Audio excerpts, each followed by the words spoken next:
ओम श्री परमात्मने नमः। छठा अध्याय। ओम कृष्णाय वासुदेवाय हरे परमात्मने प्रणतः क्लेशनाशाय गोविंदाय नमो नमः। ओम श्री परमात्मने ओम श्री परमात्मने छठा अध्याय। उसके उपरांत श्री कृष्ण महाराज बोले, हे अर्जुन, जो पुरुष कर्म के फल को न चाहता हुआ करने योग कर्म करता है वह सन्यासी है और योगी है, और केवल अग्नि को त्यागने वाला सन्यासी योगी नहीं है, तथा केवल क्रियाओं को त्यागने वाला भी सन्यासी नहीं है, योगी नहीं है, सन्यासी योगी नहीं है। इसलिए हे अर्जुन,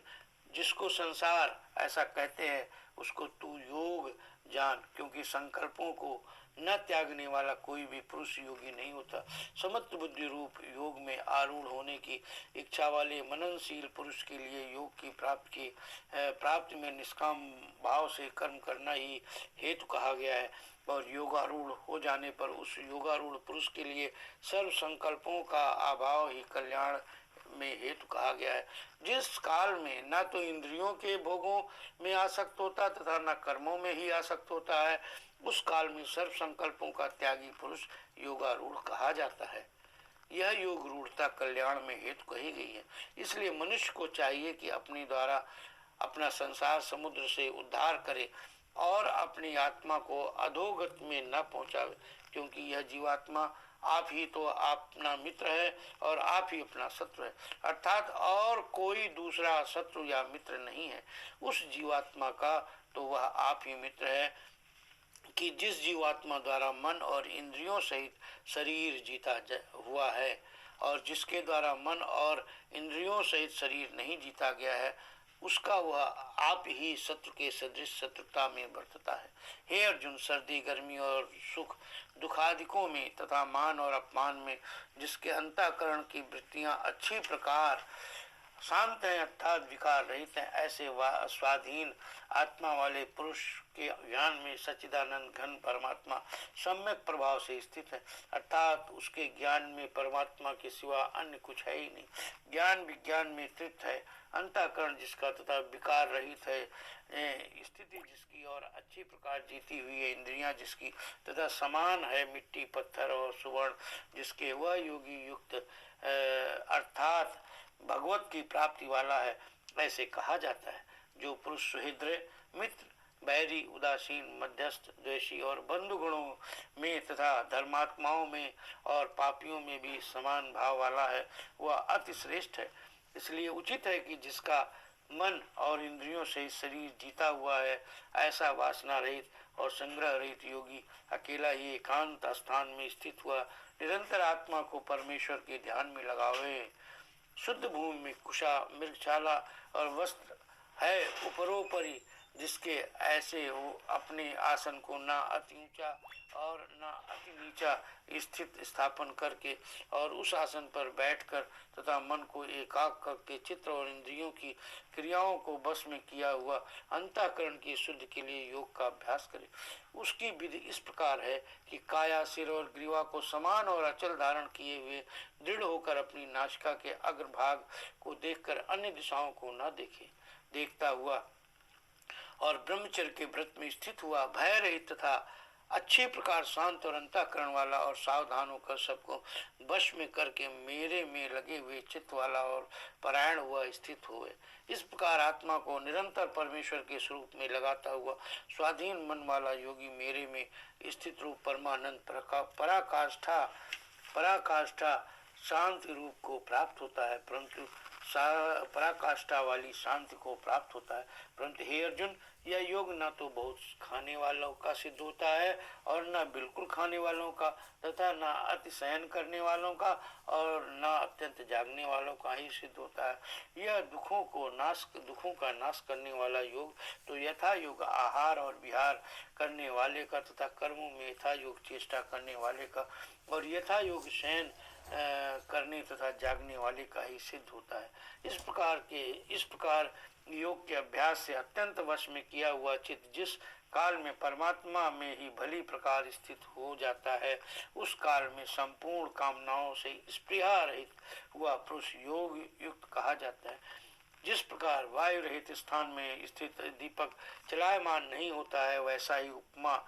परमात्मा के ध्यान में लगे हुए योगी के जीते हुए चित्त को कही गई है। हे अर्जुन, जिस अवस्था में योग के अभ्यास से निरुद्ध हुआ चित्त उपराम हो जाता है और जिस अवस्था में परमेश्वर के ध्यान में शुद्ध हुई सूक्ष्म बुद्धि द्वारा परमात्मा को साक्षात करता हुआ सच्चिदानंद घन ब्रह्म में परमात्मा में ही संतुष्ट होता है तथा इंद्रियों से अतीत केवल शुद्ध हुई सूक्ष्म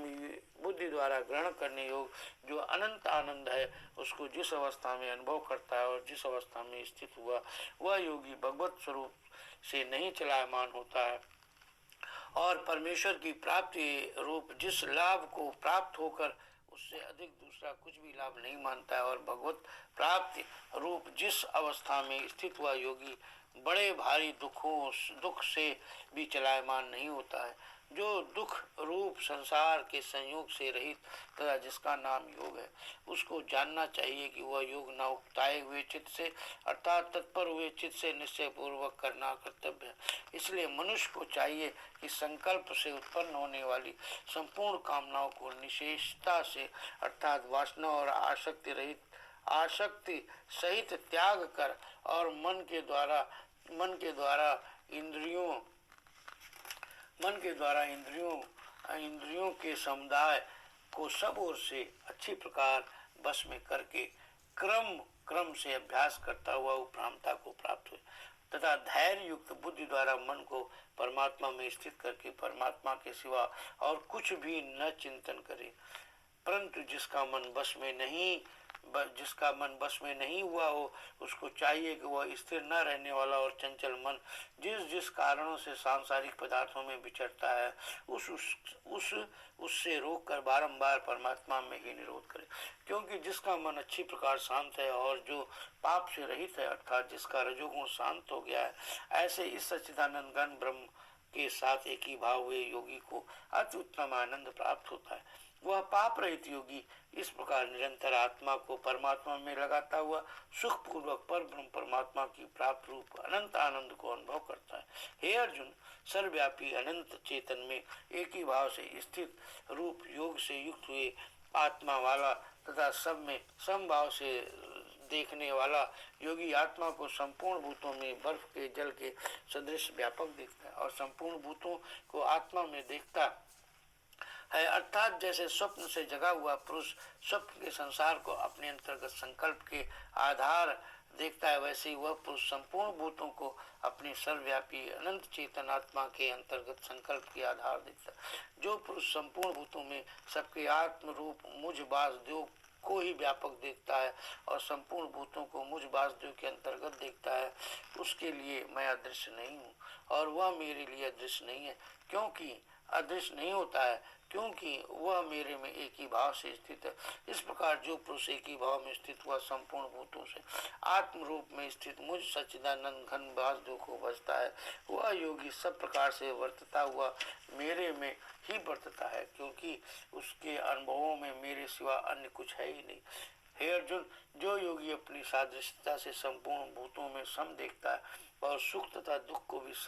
सब में सम देखता है वह योगी परम श्रेष्ठ हो गया है, परम श्रेष्ठ माना गया है। इस प्रकार भगवान के वाक्यों को सुनकर अर्जुन बोले, हे मधुसूदन, जो यह ध्यान योग अपने समत्त भाव से कहा गया है इसको मैं मन के चंचल होने से बहुत काल तक ठहरने वाली स्थिति को नहीं देखता हूँ क्योंकि हे कृष्ण, यह मन बहुत बड़ा चंचल है, प्रमथन स्वभाव वाला है तथा बड़ा दृढ़ और बलवान है, इसलिए उसका बस में करना मैं वायु की भांति अति दुष्कर मानता हूँ। इस प्रकार अर्जुन के पूछने पर श्री कृष्ण भगवान बोले, हे अर्जुन, हे महाभाव, निसंदेह मन चंचल और कठिनता से बस में होने वाला, परंतु हे कुंती पुत्र अर्जुन, अभ्यास अर्थात स्थिति के लिए बारंबार यत्न करने से और वैराग्य से बस में होता है, इसलिए इसको अवश्य बस में करना चाहिए क्योंकि मन को बस में न करने वाले पुरुष द्वारा योग दुष्प्राय है अर्थात प्राप्त होना कठिन है और स्वाधीन मनुष्य मन वाले प्रयत्नशील पुरुष द्वारा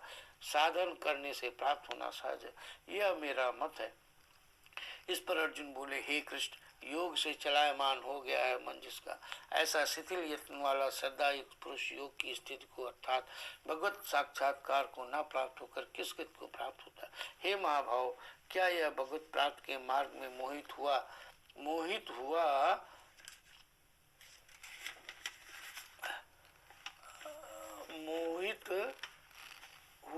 आश्रय रहित पुरुष छिन्न छिन्न छिन्न भिन्न बादल की भांति दोनों ओर से अर्थात भगत प्राप्ति और सांसारिक भोगों से भ्रष्ट हुआ नष्ट तो नहीं हो जाता, नष्ट तो नहीं हो जाता है कृष्ण। हे कृष्ण, इस प्रकार संशय को संपूर्णता से छेदन करने के लिए आप ही योग्य हैं, क्योंकि आपके सिवा दूसरा इस संशय का छेदन करने वाला मिलना संभव नहीं है। इस प्रकार अर्जुन के पूछने पर श्री कृष्ण भगवान बोले, हे पार्थ, उस पुरुष का न तो इस लोक में और न परलोक में ही नाश होता, क्योंकि हे प्यारे, कोई भी शुभ कर्म करने वाला अर्थात भगवत अर्थ कर्म करने वाला दुर्गत को नहीं प्राप्त होता, किंतु वह योग भ्रष्ट पुरुष पुण्यवानों के लोकों को अर्थात स्वर्ग आदि उत्तम लोकों को प्राप्त होकर उनमें बहुत वर्ष तक वास करके शुद्ध आचरण वाले श्रीमान पुरुषों के घर में जन्म लेता है, अथवा वैराग्यवान पुरुष उन लोकों में न जाकर ज्ञानवान योगियों के ही कुल में जन्म लेता है। परंतु इस प्रकार जो यह जन्म है सो संसार में निसंदेह अति दुर्लभ है। वह पुरुष वहाँ उस पहले शरीर में साधन किए हुए बुद्ध के संयोग को अर्थात समत्व बुद्ध रूप योग के संस्कारों को अनायास ही प्राप्त हो जाता है, और हे कुरुनंदन, उसके प्रभाव से फिर अच्छी प्रकार भगवत प्राप्ति के निमित्त यत्न करता है। वह विषयों के बस में हुआ भी पहले के अभ्यास से ही निसंदेह भगवत की ओर आकर्षित किया जाता है, तथा समत्व बुद्धि रूप योग का जिज्ञासु भी वेद में कहे हुए सकाम कर्मों के फल को उल्लंघन कर जाता है, जबकि इस प्रकार मंद प्रयत्न करने वाला योगी भी परम गति को प्राप्त हो जाता है। तब क्या कहना है कि अनेक जन्मों से अंतःकरण की शुद्धि रूप सिद्ध को प्राप्त हुआ और अति प्रयत्न से अभ्यास करने वाला योगी संपूर्ण पापों से अच्छी प्रकार शुद्ध होकर उस साधन के प्रभाव से परम गति को प्राप्त होता है, अर्थात परमात्मा को प्राप्त होता है, क्योंकि योगी तपस्वियों से श्रेष्ठ है और शास्त्र के ज्ञान वालों से भी श्रेष्ठ माना गया है, तथा सकाम कर्म करने वालों से भी योगी श्रेष्ठ है। इससे हे अर्जुन, तू योगी हो। हे प्यारे, संपूर्ण योगियों में भी जो श्रद्धावान योगी मेरे में लगे हुए हैं, अंतरात्मा से मेरे को निरंतर भजता है, लगे हुए अंतरात्मा से मेरे को निरंतर भजता है, वो योगी मुझे परम श्रेष्ठ मान्य है। ओम श्री परमात्मने नमः। ओम श्री परमात्मने नमः। ओम कृष्णाय वासुदेवाय हरे परमात्मने। प्रणतः क्लेशनाशाय गोविंदाय नमो नमः। प्रणतः क्लेशनाशाय गोविंदाय नमो नमः। इस श्रीमद् भागवत गीता रूपी उपनिषद एवं ब्रह्म विद्या तथा योग शास्त्र विषयक श्री कृष्ण और अर्जुन के संवाद में आत्म संयम योग नामक छठा अध्याय। ओम श्री